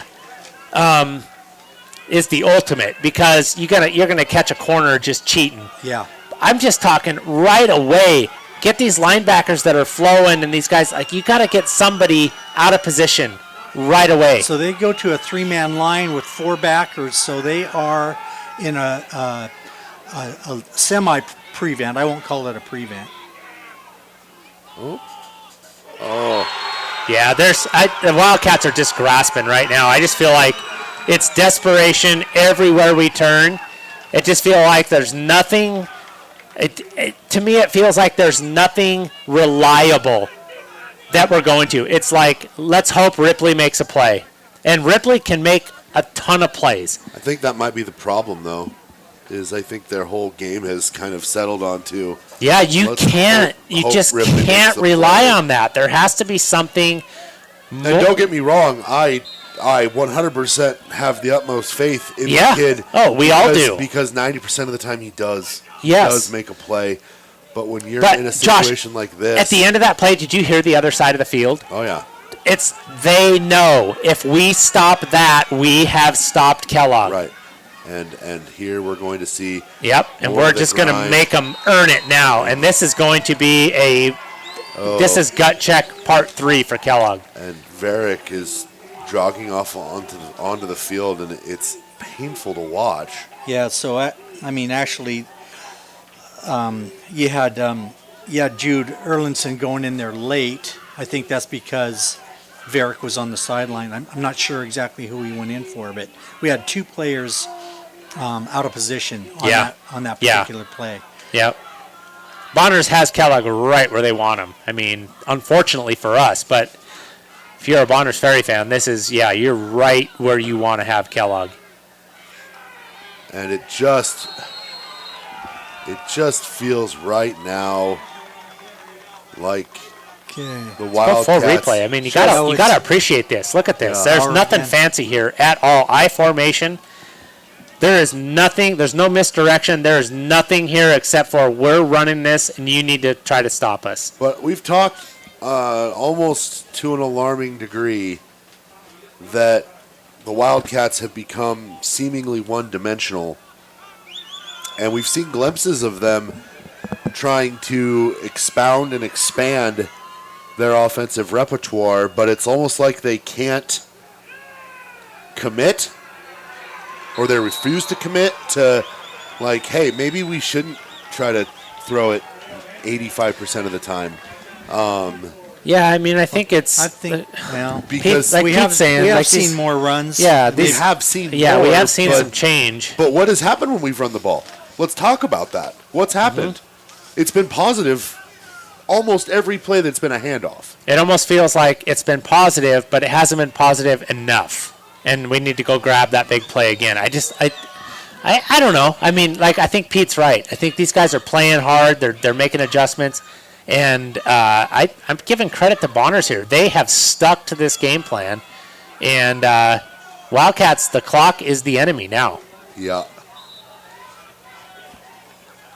Wildcats give up another first down here. We've got an injured Badger, maybe. Yeah, he's all right. Kind of a limping off there. That's Cleo Hensley, who's just been gashing the Wildcats on the ground here in the second half. We're getting a lot of commentary in the chat, which I love. You'd think that Bonners Ferry won the state championship the last 8 years. But Steve Shepard is bringing some facts. 2015, Bonners Ferry 53, Kellogg 12. 2016, Bonners Ferry 34, Kellogg 6. Yeah, we're aware of some lopsided victories here. What have the scores been the last few years? Yeah, let's talk about the last 3 or 4 years, 5 years, and but maybe people are just they're reminded of, this reminds me of that game, and I get that. There's a great swarm there. Far north, exactly. Your feelings don't count. The facts don't care about any of our feelings, and it's 15-0 here right now for the Badgers. So nice tackle by Jaden Bauer. And Bauer's still putting in some work. Love that we have a little bit of chatter going here in the back channel. I love it. 15-0 right now. 6.5 minutes left here in this fourth quarter. Wildcats are going to have to summon something. Yeah, it's going to take a second is short. It's going to take a miracle here, but I think it's second and 11, Pete. It is. I was looking backwards the wrong way. It's not. Well, it's actually second and 16. So we haven't had that in a while. Jeez. Yeah, it's kind of. It's not glamorous. That's the other hard part. Is, when you're in a small program like the one the Wildcats are kind of running right now, and it's bigger than it has been, but still, I mean, probably runs about 40 kids deep, including the JV kids. Yeah, Kellogg's running about high school wise between 290 and 320.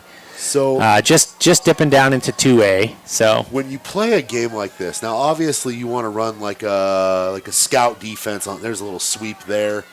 Well, I mean, who's running your scout defense? It's got to be right. And what are they running against? How do you practice your starting offense? You do a lot of shell. It's just I'm wondering how much preparation do you actually get if you watch Bonners and go, okay, they run the ball, they grind the ball out. Do you put in your scout team goes and learns how to grind the ball out all of a sudden when? Yeah, it's tough to simulate. That's absolutely. You can't simulate this in any form or fashion, especially when it doesn't match your offense. Right. So, you're not saying, hey, first team O against first team D. Now, offense, we want you to do this. Right. Well, that's not what we do. This is play action. Here we go. We got a pass here. Oh, and we have an open. It looked like, was that Ripley Luna making a play in the backfield there? We got some bodies colliding down there. That was a brutal. Two Badgers hit each other, and then I think Ripley Luna kind of soared in afterwards to make sure. Let's see what we got. Let's go look at that on replay. We got the rollout. We're going to see the pass. A little collateral damage right there. Two receivers in the same exact location downfield. For the Wildcats, though, the clock has stopped. It's 4th and 17. Yeah, and you've got to. There's no. We're going to see a field goal attempt here. Field goal attempt. High snap. It's up. Oh, that's a great kick. That's a soccer player right there. And that's good. Yeah. Let's go replay. That's the nail. That is a soccer player. I'm going to tell you, I don't have Do we have the roster. There? I don't have a roster, and I have done zero research. Who kicked that? That's a soccer player. That's 5. Oh. Let's go for it. Oh, shoot. Blake I think Rice? I just ruined it. Yes. Blake yeah, Rice I just got a replay of them running off the field. And that's the ball game, guys. Yeah, that's it. That's a 3-possession game. It's a 3-score ball game now. That is impressive. Josh, he's not maybe a majestic show pony. Oh, I won't. No, he's not majestic. He's not majestic, but he is a show. I might suggest that he's not going to text you. He will come down and find you. Yeah. That's a great kick. Well, and I've gotten to see that kid do lots of stuff. Yeah, over the you've years. seen him. He's a talented athlete, And he's a senior. And if anyone's familiar with Bonner's Ferry lineage, the Rice family. Matt Rice. There's just so many of them, and they've all been incredible. I think if memory serves, Matt Rice, and I'm not sure if that's dad or uncle or whoever. I'm sure they're related, but he could kick the ball pretty well himself. What I'm impressed by is you can normally throw one of those rinky-dink square toe shoes on a kid and say, just punch this thing somewhere towards the uprights. Yeah. That was a legit soccer-style kick.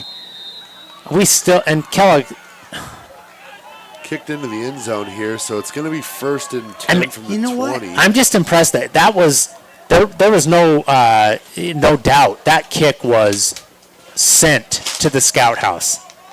And I haven't got to see stats for the rest of the season for the Badgers, but I'm genuinely curious at what their season looks like without Blake Rice on the team. I mean, we're in the same boat. You take Ripley Luna off, we're probably a different record ourselves. But this kid is legitimately doing everything. Yeah, that's good stuff. It's alarming. Let's talk about their seniors. How many? 18 out of their. No, 21. 21. 21 out of the. Jace Garcia with a little catch there. There you go. Kind of a toss over. Senior percentage is one thing, but 21 out of 31. Let's talk about, league play. I know it's limited for Bonners. It's Bonners and Timberlake. That's obvious. But what's Kellogg's record in league right now? They're undefeated. They're undefeated. And they've played 3 non-league games in a row against schools bigger than them. Yeah. So it's easy to kind of, panic and what's wrong and this whole thing. But I think these games are going to be good for the Wildcats going forward. This is what they're going to face at state if they make the state playoffs. Yeah. This is the minimum of what they're going to see. Defensively, you're not terribly upset about giving up 18 points. No. You're just kind of hitting the panic button now. Yeah, your offense has just done nothing for 3 weeks. Yeah. Oh, and there's a bad snap, and this is just going to add insult to injury. I thought I heard a whistle. I heard a whistle. I think that was an excited Bonners Ferry fan. I'm not sure that was Colby just got stuck. Yeah, and this is just, right now, it's just nothing but, injury. It's disarray for the Wildcats.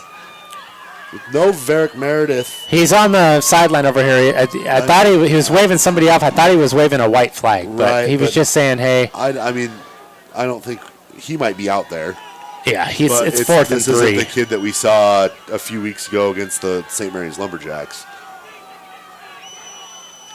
Wildcats. This is looking like a delay of game possibility. Still not sure what the play is. Right. 4th and 4 here for the Wildcats. This is it right here, Cats. Yeah, this Blitz. is, if you don't want to... Get up the field. Get up the field. Oh, Colby Luna makes a ridiculous grab, but that pass, I believe, came well ahead of the line of scrimmage. There's a flag way over here, and if it is... Let's take a look. Illegal forward pass. Line of scrimmage is what, the 25? Yep. We are. Oh, yeah, he's way beyond the 25. He's not even straddling the 25. He's at the 27. I think he had a first down, actually, didn't he? Yeah, he would have. He could have ran for a first down. Yeah. So that play, they have to accept the penalty. But I thought those illegal forward passes were a loss of down as well. So let's go here. Blake Rice is the kicker. We got that. Dad was a college QB. Timberlake will be the only challenge. Most Bonners Ferry games are against smaller schools or teams with no. Well, you play in the area who you can play. So Bonners is. This is no disrespect to Bonners at all. I mean, they're playing and they're playing well.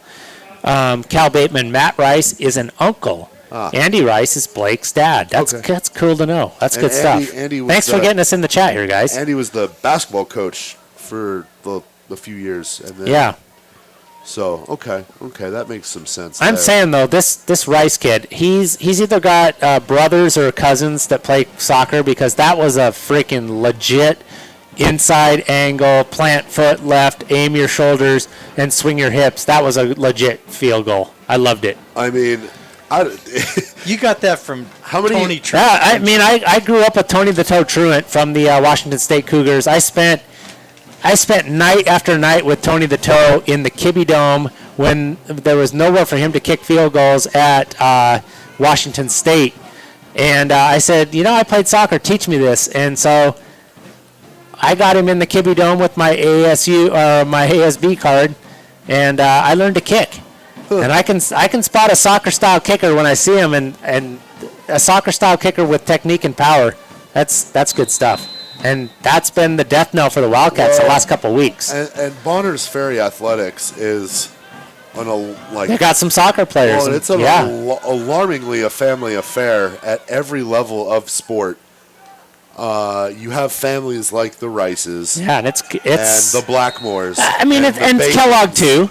I don't know. I'll tell you, consistently. When I'm at state golf and I got guys going, this Jerome kid, like, how many more Jeromes do you have? How many more Gibbons do you have? How many more? And I'm like, there's not really that many. Do you guys think there's more than there are?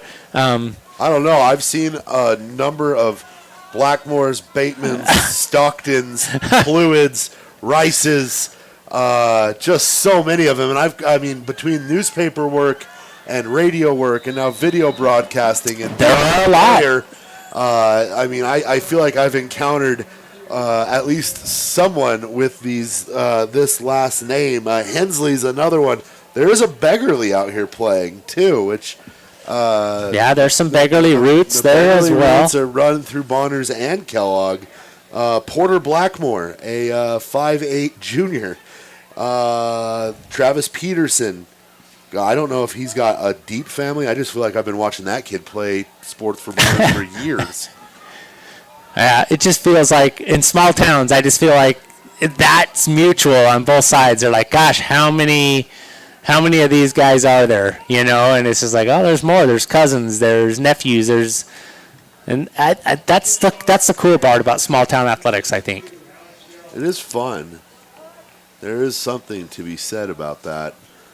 Clock ticking away here, and on that last play from the Wildcats before the turnover, not only did the Wildcats lose yards on the illegal forward pass, but because it's a loss of down, it was as good as a fumble recovery for 5 yards. You give up the ball. And then you gotta get your defense back out there. Hey guys, Sorry about that. Hey, Alex Jones. you gotta go was out in there on and that stop last these guys tackle. one more time if you could. It looks like That's a score. the Badgers are going to get into the end zone here, and they're just pouring it on. And that is a touchdown, Badgers. On that drive, they just did a lot of simple straight dives right to the fullback. It isn't like they're... Yeah, they're not. Nope, not at all. They're not running up the score. No, they're just saying, we're just going to do our thing. That's what we've been doing all night. It's not their fault that the Wildcats can't seem to stop a dive. No. Well, I think. Okay, Josh, if you take a look who's on the field, there's some second-string guys on the field. Yeah. Okay? Are there? On the defensive line, yes. I kind of We're still kicking like we are still. They took over the ball on the 20-yard line, and I kind of just figured we were either going to let the clock run out or something. 25-0. This one's. Is this? Is this 2 consecutive losses, or is this 3 for the Wildcats? It's 2. 2. They beat Orofino. That's right, 80-0. 80-0. It's easy to blank out that 80-0 because many of us tried to watch it on the NFHS Snow Globe feed. Yeah. So we feel like we didn't watch a game. So. But there is a level of. We talked about it, and they said maybe it wasn't a good week of practice. You said. You talked to coaches, they felt said like it was good. Yeah. So, you never know. You do never know. And maybe Bonners even had, maybe they had a wonderful week of practice. Right. One more shout out. This field looks great. Mike Lawley, Aaron Miller, Well, Don Corley, The hard Teeters part Field is looks great. Kellogg took that opening possession, and they went 70 yards, and then just didn't punch it in. And I honestly feel like from that point forward, Oh, yeah. the chins were touching chests. It was just, oh, great. We couldn't get in here, and this is how it feels. Well, Wow. They're going to have to adjust. Uh-oh. Caught, fielded. We have Ramsey Rainio there. He's going to try to throw some guys out of his way. Josh and Pete, I think the Wildcats, the talent is still there. It's not like the players are different. I do think they're going to have to adjust, not their expectations, but as the game goes and they're not scoring a lot of points, they're going to have to adjust and stay with the plan and settle for 6 points or 12 points. Or it feels like still in this pace of game, it still feels like we still have to score a bunch of points.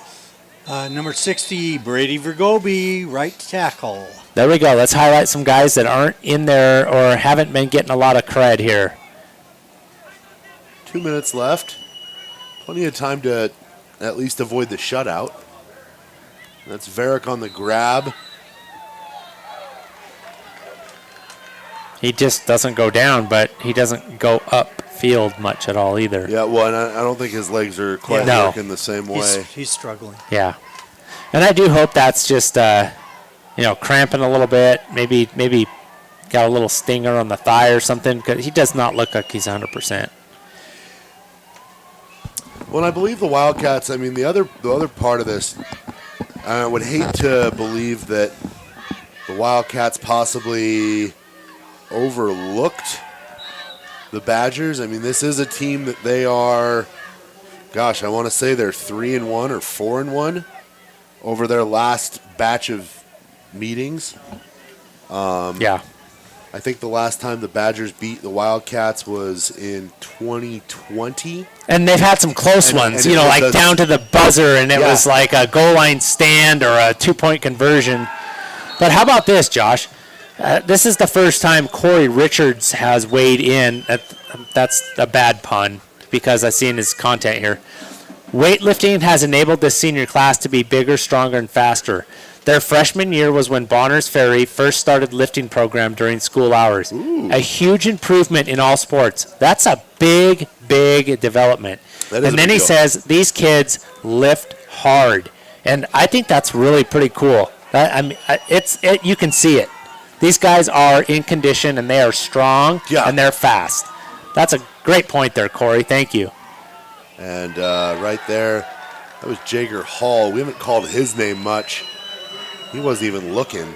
Kevin Carey, thanks for the broadcast, KHS. Awesome job. We appreciate the comments. And, hey, this is not the outcome we hoped for, but full props and respect to this Bonners Ferry Badger team who have they're senior laden, and apparently they would lift a lot of weights, and it's apparent. They've just been strong all game long. When you get an off-season program going, I don't care what it is, it builds team, it builds relationships. Mm-hmm. Yeah. And, so that's what's going on there. And lifting weights, yes. Yeah. And the Badgers in victory formation here. And and that is and I wonder what that Bonners Ferry Timberlake game, I believe that's next week. Yeah. That's going to be an interesting That's a pretty game. big tilt, isn't it? It's an interesting game to keep tabs on. I have seen some mixed things from Timberlake this year. Mm-hmm. I know they got clobbered by Lakeland, but Lakeland this year is Lakeland's pretty tough this year. Yeah, good. You're right. So wondering. I'll say this. the IML, kind of disintegrated, but I'd say Timberlake's got a big game coming up. These guys are ready to play. These Bonners Ferry Badgers are pretty tough. Right, and the way they played right there, they wanted the win. They wanted the big win, and I can't say. I don't know that I saw Bonners Ferry waver all night. No. That first drive from the Wildcats, The Wildcats, I thought the Wildcats were going to just kind of score with ease. I thought it would be, they got in the end zone, and maybe it's not the big chunk play gains, but their offense looked like it was clicking just fine. Yeah. And then it didn't. And then it stalled out inside the 10-yard line, and it honestly feels like they never mentally recovered from that. But yeah, look at that Bonners Ferry line coming across. So that's just a good. You could just tell that's a tight bunch of kids. Yeah.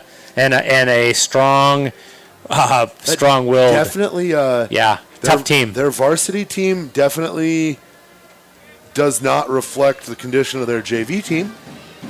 Oh, Timberlake is in 2 weeks, Josh. 2 Got weeks. it in the chat. Yeah. Okay. So, best of luck to the Badgers here going forward. You know, the IML is kind of not. It's just a shadow of its former self. But Timberlake and Bonners, those are two formidable teams. So this is one of those games, though, that the Badgers had to win this. Yeah. Because they're at this point, if they don't beat Timberlake, they have to have. They're going to get an at-large They have somehow. to get an at-large bid. So I mean, whoever wins that game is going to hope that their schedule is considered tough enough. Yeah. And that they played well enough to get an at-large bid. So I will say, a win like this cements. Yeah, it's a good win. It's a good road win. It cements a lot of things for the Badgers should that game against Timberlake not go according to plan. Yeah. But, they came in here, they handled business. It's been a while since they got the win here at Teeters. It probably feels pretty dang good. Looks like maybe Bonners is taking a page out of the Wildcats, doing a little alma mater school song after the game. And, that's emulation is a pretty good form of flattery. I mean, doesn't feel good. Their crowd is fired up, though. They are here, and they kudos to these Bonners Ferry fans and this team. Look at it; looks like a tight-knit group of kids. Yeah. It's not the biggest group you'll see, no. But they are a pretty impressive-looking bunch of kids.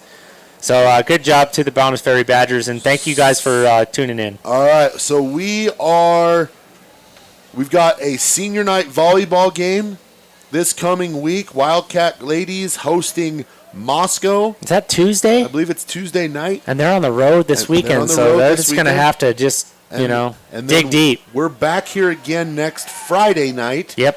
For what could be the Central Idaho League. Is that Grangeville? Yep. Oh, boy. Wildcats, Central no rest, right? Idaho League Championship game. Here we go.